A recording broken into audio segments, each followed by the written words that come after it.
നിങ്ങളുടെ സ്വർണ്ണ സങ്കല്പങ്ങൾക്ക് തിളക്കമേകാൻ Ami gold and diamonds അവതരിപ്പിക്കുന്നു ആമി സ്വർണ്ണ സമ്പാദ്യ പദ്ധതി. വെറും 19 മാസത്തെ തവണ വ്യവസ്ഥയിലൂടെ ഇനി നിങ്ങൾക്കും ഇഷ്ടപ്പെട്ട സ്വർണ്ണാഭരണങ്ങൾ സ്വന്തമാക്കാം. Aami gold and diamonds, Amarambalam service സഹകരണ ബാങ്കിന് സമീപം, കൂറ്റമ്പാറ. കരുവാരുകുണ്ട് പാന്ത്ര മേഖലയിൽ മോഷണങ്ങൾ പതിവാകുന്നു. അതിഥി തൊഴിലാളികളുടെ മൊബൈൽ ഫോൺ, പലചരക്ക് കടയിലെ സാധനങ്ങൾ, നിർത്തിയിടുന്ന സ്കൂട്ടറുകൾ തുടങ്ങിയവയാണ് മോഷണം പോകുന്നത്. സംഭവത്തെ തുടർന്ന് കരുവാരുകുണ്ട് പോലീസ് അന്വേഷണം ഊർജിതമാക്കിയിട്ടുണ്ട്.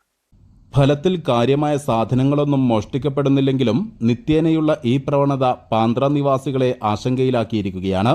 മേലെ പാന്ത്രയിലെ അത്തിക്കോടൻ അലവിയുടെ പലചരക്ക് കടയിൽ നിന്ന് പാൽ കേക്ക് പാക്കറ്റ്, പാൽപ്പൊടി, സിഗരറ്റ് തുടങ്ങിയവയാണ് മോഷണം പോയത്.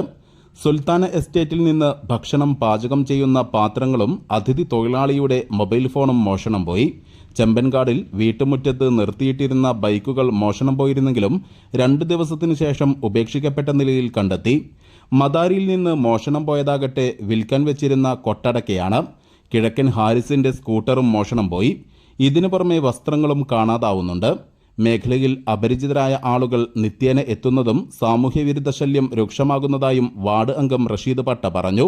ആ ഷെഡിൽ വന്ന ഒരാളെ മൊബൈൽ കൊണ്ടുപോവുകയും അതുപോലെ സുൽത്താൻ എസ്റ്റേറ്റിൽ അവിടുത്തെ ജോലിക്കാരുടെ ഡ്രസ്സുകളും അരി സാധനങ്ങളും പാത്രങ്ങളും മോഷണം നടത്തുകയും അതോടൊപ്പം തന്നെ ഇപ്പോൾ 2 ദിവസം മുന്നേ ഇവിടെ പാന്ത്രയിൽ അത്തിക്കോടൻ അലവി എന്ന ആളുടെ പലചരക്ക് കയറി വാതിൽ ഇരുമ്പിൻ്റെ ഡോറ് വളച്ചിട്ട് അതിൻ്റെ അകത്ത് കയറി കുറച്ച് ബേക്കറി സാധനങ്ങളും പാൽപ്പൊടി, പുകവലിക്കുന്ന അത് അങ്ങനെ കുറച്ച് സാധനങ്ങളും മോഷ്ടിക്കപ്പെട്ടു.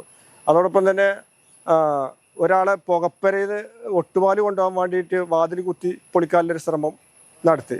ഇതുപോലെ ഇപ്പോൾ ഇന്നലെ നമ്മുടെ പാന്ത്രയിൽ കിഴക്കൻ ഹാരിസ് പറഞ്ഞ നമ്മുടെ ഒരു സുഹൃത്തിൻ്റെ സ്കൂട്ടി മോഷണം നടന്നിട്ടുണ്ട്. അതുപോലെ തന്നെ ഒരു 3-4 ദിവസം മുമ്പ് ചെമ്പങ്കാട് പ്രദേശത്ത് 1-2 ആളുകളുടെ ബൈക്ക് വീട്ടിൻ്റെ ഉമ്മരത്തുനിന്ന് നിർത്തിയിട്ടിരുന്നു. അവിടുന്ന് കൊണ്ടുപോയി വേറെ സ്ഥലത്ത് കൊണ്ടുപോയിട്ടിരിക്കുന്നത് എണ്ണ കഴിഞ്ഞിട്ടാ തോന്നുന്നുണ്ട്. അപ്പോൾ ഇതാണിപ്പോൾ നിലവിൽ പാന്ത്രയിലുള്ള അവസ്ഥ. കാരണം നിരന്തരമായ ഒരു മോഷണ ശ്രമങ്ങൾ നടന്നുകൊണ്ടിരിക്കുകയാണ്.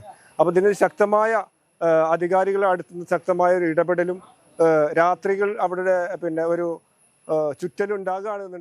സംഭവത്തെ തുടർന്ന് കരുവാരക്കുണ്ട് പോലീസ് അന്വേഷണം ആരംഭിച്ചിട്ടുണ്ട്. News bureau, Karuvarakundu.